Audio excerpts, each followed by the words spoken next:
Chapter 1, Misha. Darkness surrounded me so completely that it felt almost tangible, thick and unmoving, pressing in from every side as though the room had been sealed away from the rest of the world. I lay there for a while before even attempting to move, staring upward into the blackness without seeing a single outline or shadow to orient myself. The silence felt equally unnatural. It was the kind of silence that didn't simply mean the absence of sound. It carried a dull, numbing quality that wrapped around my thoughts and slowed them down. No distant traffic, no creaking floorboards, no faint rustle of another person moving somewhere nearby.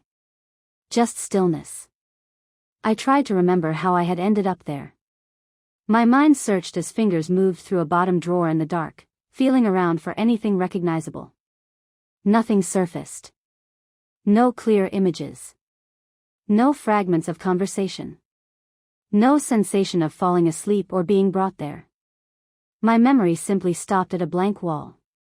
After several long seconds, unease began to build beneath my ribs. I pushed myself up slowly, my movements cautious at first, as if I expected some part of my body to protest. Instead, my muscles responded easily. No stiffness from sleeping awkwardly, no soreness that might suggest an injury. The floor beneath me felt wooden and cold through the thin fabric of my clothes. The texture of the boards confirmed that I wasn't lying in a bed or on a hospital cot. Instinctively, I dragged both palms across my face, pressing harder than needed, as if the rough insistence might jar loose whatever lay knotted within my mind. My lashes dragged across my skin as I blinked repeatedly, trying to adjust to the darkness. When I lowered my palms again, nothing had changed. The room remained stubbornly blank. A breath slipped out of me as I turned my head slowly from side to side, straining to catch the faintest outline of the room around me. There was no immediate answer, so I transferred my weight and stood up carefully. My balance wavered only for a second before settling again. "Okay," I murmured under my breath, the sound oddly muted in the stillness. "Where exactly am I?" The question disappeared into the silence without any reply. I took a tentative step forward, one arm extended slightly as though I might collide with unseen furniture. My fingers swept through empty space. Another step followed. Then another. The floor creaked faintly beneath my movement, but aside from that soft protest from the boards, the room offered no response to my presence. Each slow step deepened the confusion building inside my head. I tried again to force my memory to cooperate. The effort felt frustratingly useless. Every attempt returned the same emptiness. Then, without warning, a violent jolt of pain erupted through my chest. The sensation arrived so suddenly that it tore the breath from my lungs. My entire body jerked in reaction.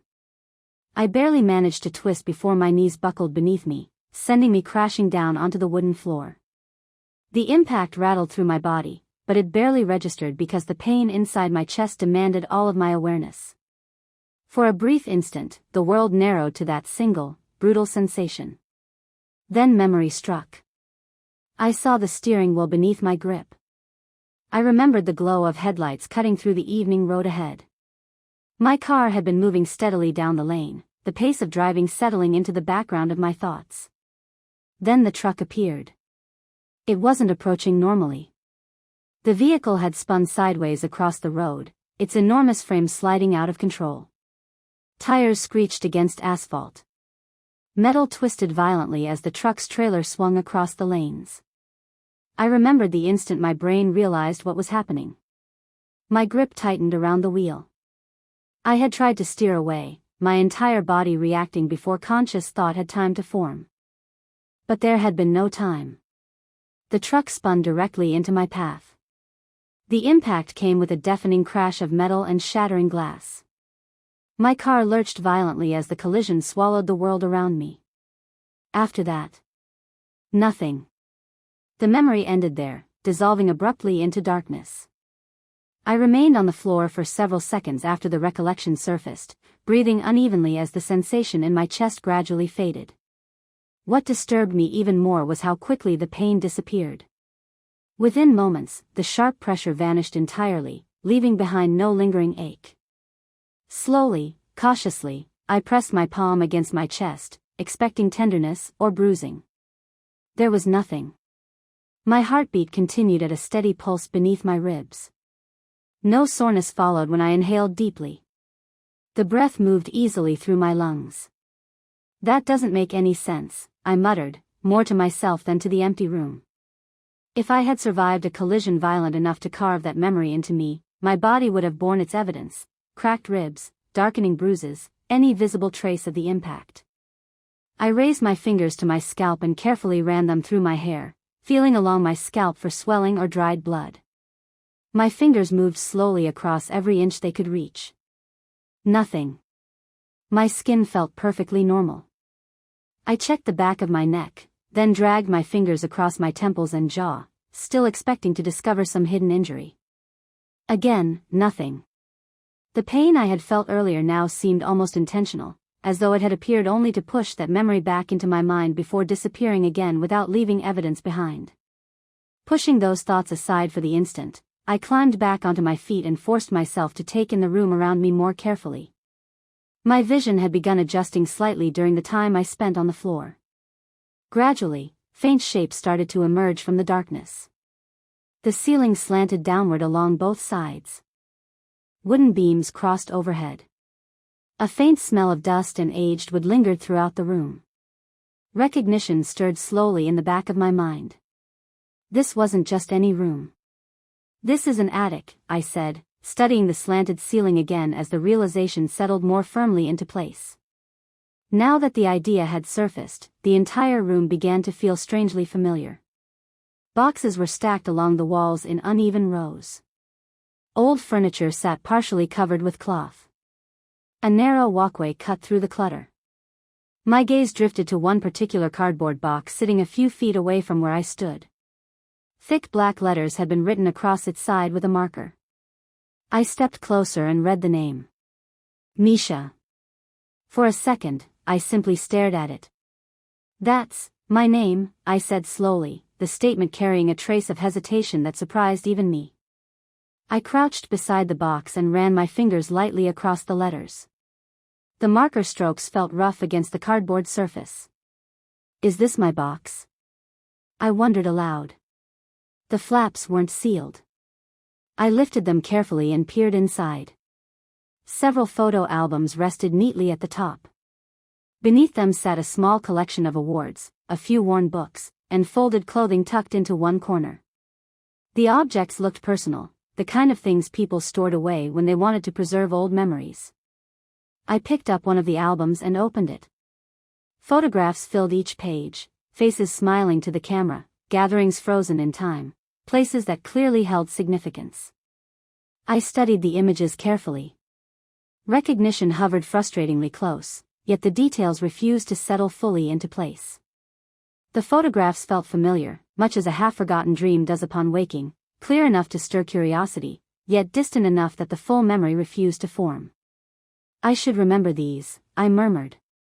After flipping through several pages without any stronger recognition, I closed the album again and returned it to the box. The accident had to explain the gap in my memory. Head injuries did strange things. People often forget events or struggle to recall details after experiencing trauma. That must be it, I said to myself, trying to make the explanation settle comfortably in my mind. Still, another thought refused to disappear. I straightened and looked around the attic once more, scanning the dim outlines of the room as confusion crept back into my thoughts. "If I were in that crash," I said slowly, speaking into the emptiness around me, "then why am I here?" My gaze moved across the cluttered attic again, lingering on the boxes and old furniture scattered along the walls. A hospital would have bright lights, medical equipment, doctors moving around, and the persistent noise of machines. None of that existed here. Which left only one question pressing heavily against my thoughts. Shouldn't I be in a hospital right now? I began searching for a route out. The attic stretched farther than it had seemed at first glance, its dim corners swallowing entire stacks of forgotten things. Old suitcases sat half-buried beneath dusty blankets. I moved through the narrow path between them slowly, my steps cautious, scanning every inch of the wooden floor as though an exit might reveal itself if I simply looked hard enough. There had to be a path down. Attics were never sealed rooms. They usually had some hatch or hidden ladder leading back into the house below. I crossed to one side of the room and crouched near the wall, dragging aside a small pile of flattened boxes. Nothing. Just the rough wooden boards of the floor and the faint smell of dust rising as I disturbed them. I stood again and walked to the opposite side, my gaze drifting over every beam and seam in the planks. Minutes passed in slow circles around the room. Then I noticed it. Near the center of the attic, the floorboards formed a neat square outline that hadn't been obvious earlier. The edges were cleaner than the surrounding wood, the faint seams creating the unmistakable shape of a concealed hatch. Relief washed through me. "Well, there it is," I murmured, stepping closer. My fingers traced the outline thoughtfully before I crouched beside it. This has to be the attic entrance. As I stared at the panel, recognition stirred again somewhere in the back of my thoughts. The longer I looked at it, the more familiar the arrangement of the room felt. The slope of the ceiling. The placement of the boxes. The faint creak of particular boards beneath my steps. "I think this is my attic," I said slowly, piecing the thought together as it formed. The idea didn't arrive with full confidence, but it settled with an odd sense of familiarity that felt difficult to dismiss. "Yeah, this place looks familiar. I just didn't realize it at first." The thought strengthened me slightly. If this were my house, then somebody downstairs would surely know what had happened. Maybe they had brought me home after the crash. Maybe I had already been discharged, and my memory simply hadn't caught up yet. "I should go down and find someone," I continued, studying the hatch as my fingers located the small latch embedded along its edge.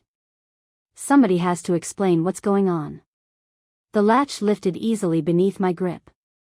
I pushed the panel upward, and the folded staircase attached to its underside loosened immediately.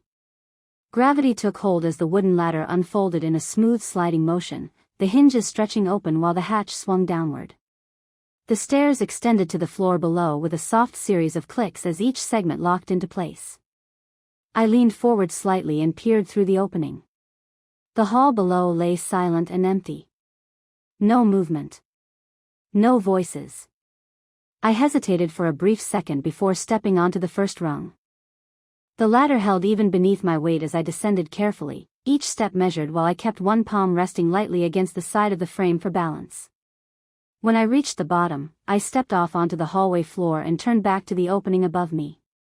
The attic door still hung open overhead, the ladder stretching up into the dim space I had just left. Instinctively, I reached up and pushed the staircase back to the ceiling. The segments folded neatly into themselves, the hatch swinging shut until it rested flush against the ceiling again. The house fell silent once more. I turned slowly and took in my surroundings. The corridor stretched out in both directions, softly lit by daylight filtering through distant windows. Several doors lined the walls. I moved forward, curiosity guiding my steps while I began checking the rooms one by one. The first door opened into a bathroom. All of it seemed perfectly normal. Towels hung neatly from their hooks. The sink sat spotless beneath the mirror. No clutter, no signs of hurried movement. I stepped back into the hallway and continued onward. A guest room appeared further down the corridor, arranged neatly. After that came a home office, the desk organized with precision, papers stacked carefully beside a closed laptop. The room felt undisturbed, as though whoever used it had simply stepped out for the day. At the end of the hallway stood a large bedroom. The bed had been made carefully, the blankets smoothed across the mattress without a single crease out of place. A dresser stood against the far wall, its surface clear except for a small framed photograph. Every room carried the same muted order. Clean. Still. It felt as though the entire house had been paused midday. I stepped back into the corridor slowly, a strange uneasiness beginning to settle over me. "This doesn't make sense," I murmured to myself. If I had been in that accident, if somebody had brought me here afterward, then surely there should be people around. Doctors. Family members. Anyone keeping watch over the person who had just survived a crash. Instead, the house felt empty. Why would anyone leave me alone up there? I asked under my breath, glancing back to the attic hatch above the hallway ceiling. If I were hurt badly enough to lose my memory, nobody would just put me in the attic and walk away. The thought lingered uncomfortably as I moved to the staircase leading to the lower floor. The wooden steps creaked softly beneath my bare feet as I descended. The sound echoed faintly through the house, but aside from that small noise, the place remained disturbingly silent. Halfway down the staircase, a sound finally reached me. Crying. At first, it came through faintly, muffled by distance and walls. I paused where I stood, tilting my head slightly as I listened more carefully. The crying continued. Loud. Raw. Each broken sob seemed to tear free from somebody's chest with brutal force. By the time I reached the bottom of the stairs, the sound had grown clearer. It wasn't the silent kind of crying that people tried to hide. This was loud, desperate grief, the kind that shook a person from the inside out. The sound came from the living room. I moved to it quickly, drawn forward by instinct. As I approached the doorway, the full intensity of it hit me. A woman knelt on the floor in the center of the living room, her shoulders shaking violently while sobs tore through her body. Another woman knelt beside her, arms wrapped tightly around her as she tried to hold her together. For a second, I simply stood there, stunned by the sheer force of their grief. Tears streamed freely down the face of the woman being held. Her entire body seemed to fold inward as she clung to the other woman for support. The woman holding her wasn't faring much better. Her own face had crumpled with sorrow as she murmured soft words of comfort between shaky breaths. Neither of them reacted to my presence. It was as though I hadn't entered the room at all. I stepped closer. "Hey, what happened?" I asked, my words directed to them as gently as I could manage. There was no response. If anything, the crying only intensified. The woman on the floor clutched tighter at the other, another wave of grief crashing through her as a broken cry escaped her throat. The woman holding her swallowed hard before speaking again, her words trembling as tears slid down her face. "It's going to be okay," she said softly, her attempt at reassurance fragile under the strain of her own grief. The sound of the crying dug deeper into my chest with every second. I moved closer and crouched slightly, trying to see the face of the woman buried against the other's shoulder. Whoever she was, the pain pouring out of her felt unbearable to witness. Just before I managed to glimpse her clearly, the woman holding her spoke again, her words heavy with sorrow. "It's okay, Zara," she whispered through her tears. "Misha is in a better place now. She isn't in pain anymore." The words drifted through the room, borne on the unsteady murmur of the consoling woman as she clutched the other close. Yet the instant their meaning reached me, it was as though a brutal blow had landed deep within my chest, leaving the breath torn from me. "Misha is in a better place now." For a brief second, my mind refused to understand what I had just heard. The sentence lingered there in the pause between us, suspended in the grief that filled the living room. Then comprehension arrived all at once, crashing through my thoughts so violently that my entire body reacted before I could even form another idea. My chest tightened painfully. "What are you talking about?" I whispered, the question slipping out under my breath as my gaze remained fixed on them. The woman kneeling on the floor, shaking beneath the weight of her sorrow, was no longer just a stranger collapsing under grief. Recognition forced itself into place with brutal clarity. Zara. My wife. The sight of her undid a tightly wound place within me, threads pulling free where I hadn't known they were bound. The familiar slope of her shoulders as she bent forward, her hair fallen loose around her face, the raw devastation carved into every line of her posture, every detail struck me all at once. My thoughts struggled to keep up as memory filled the gaps that confusion had left behind. And the woman holding her together. Harper. Harper Quinn.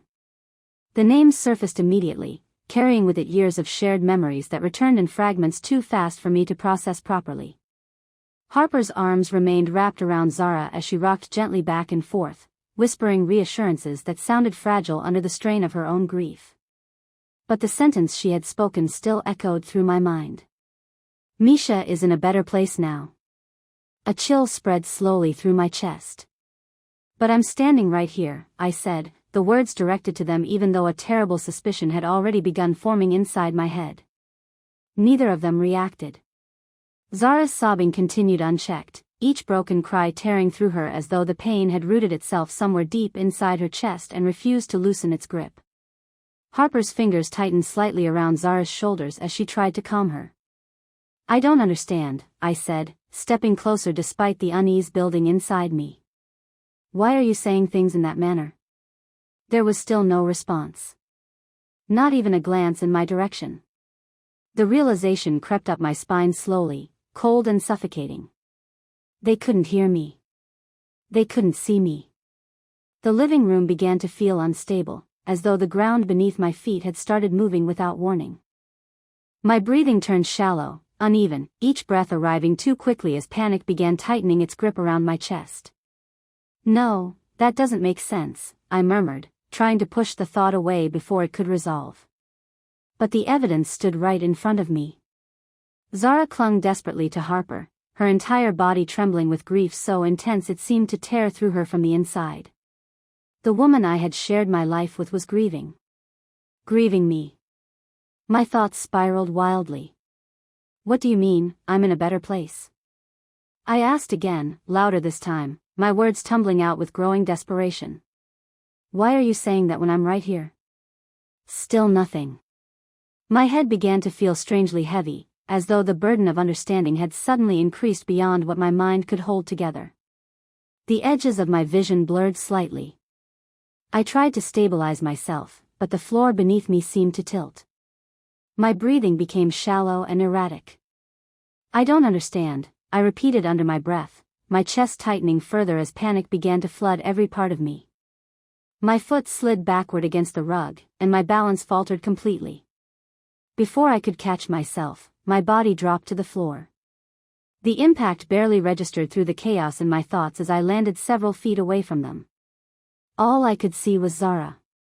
She remained kneeling there, her entire body shaking violently as another wave of anguish tore through her.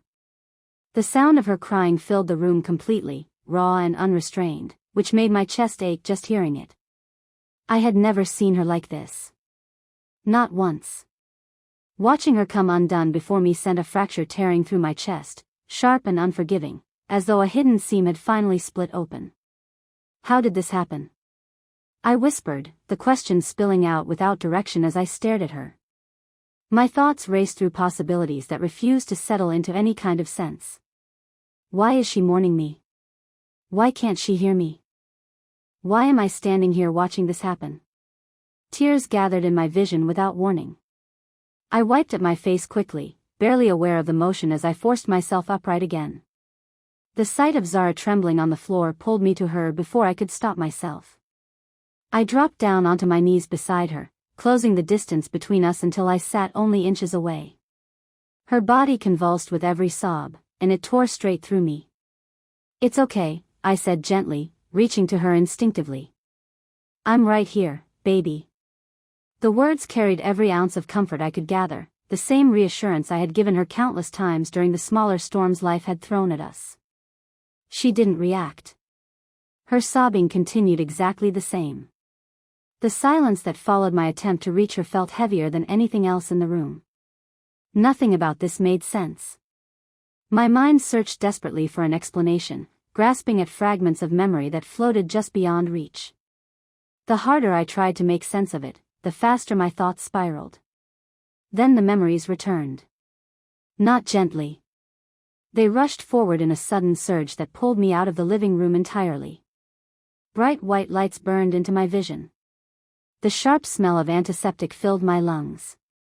Voices overlapped urgently around me. I lay on a hospital bed. Pain spread through my entire body in a form I had never known before. Every breath sent jagged waves through my chest, as though my ribs had been crushed inward. My head throbbed with an unbearable pressure that made it difficult to hold on to a single thought for long. Doctors surrounded the bed. Their movements were quick, controlled, urgent. Machines beeped in frantic rhythms that matched the chaos unfolding around me. And then I saw her. Zara stood beside the bed. Her face had been completely undone by fear. Tears streamed down her cheeks as she gripped the railing beside the mattress, her knuckles white with tension. "Please," she cried, her voice breaking apart under the strain of her desperation. "You have to help her. Please do something." A doctor spoke rapidly to another across the bed, his expression tight with urgency as he monitored the machines beside me. "She's losing blood too fast. We're doing all we can." The words blurred together. I tried to move. My body refused. Broken ribs. The realization drifted through my fading awareness. My skull felt crushed beneath an invisible pressure. My legs lay completely still beneath the sheets, heavy and unresponsive. I heard Zara again. Her voice rose above the chaos in the room, raw with desperation. "Misha, stay with me," she cried, gripping the railing harder. "Please don't leave me." I wanted to reach for her. I wanted to tell her it would be all right. But the strength inside me was slipping faster than I could fight to keep it. The doctors continued shouting instructions across the room as the machines beside me began producing frantic sounds. "She's crashing. Prepare another dose. Pulse is dropping." Zara's cries grew louder. "Please save her," she begged through tears that refused to stop. "Please, there has to be something you can do." But there wasn't. I felt it long before anyone said it out loud. The strength drained out of my body slowly, as though every ounce of energy I possessed had begun slipping through invisible cracks. The lights above me blurred into shapeless brightness as exhaustion settled over me with crushing finality. My thoughts grew slower. Heavier. Zara's voice echoed faintly somewhere in the distance. "Misha, please." I tried to respond. My lips barely moved. Then the darkness arrived. Not the frightening kind that comes with panic or pain. This one felt strangely peaceful. It pulled me downward into a sleep deeper than any I had ever experienced before, a serene rest that wrapped around my consciousness until all else disappeared. When awareness returned again, I woke up in the attic. The memory dissolved slowly, releasing its grip on me as the living room returned around me once more. Zara still knelt on the floor, her grief spilling out in uncontrollable waves while Harper held her tightly. It all aligned with painful clarity. The empty attic. The absence of injuries on my body. Why no one responded to my questions. Understanding reconciled over me piece by piece, each realization locking into place until there was no room left for denial. A cold dread filled my chest. The words escaped my mouth before I had time to stop them. "I'm dead." Saying it aloud made the truth feel heavier, more real than anything else I had experienced since waking up. My fingers dug into my hair as I clutched my head, the reality of it crashing down around me with overwhelming force. A scream tore out of me then, raw and unrestrained. The sound burst from somewhere deep inside my chest as the truth of what had happened finally shattered the last pieces of disbelief I had been clinging to.